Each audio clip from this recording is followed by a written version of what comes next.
الله الرحمن الرحيم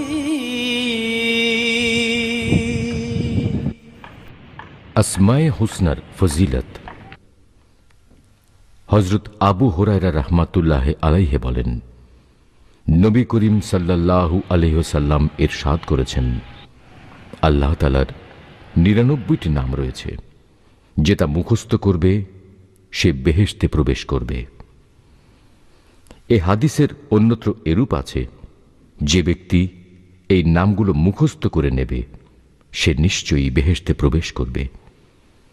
এই নামগুলো হচ্ছে আল্লাহর, যিনি ব্যতীত কোনো মাবুদ নেই। يا الله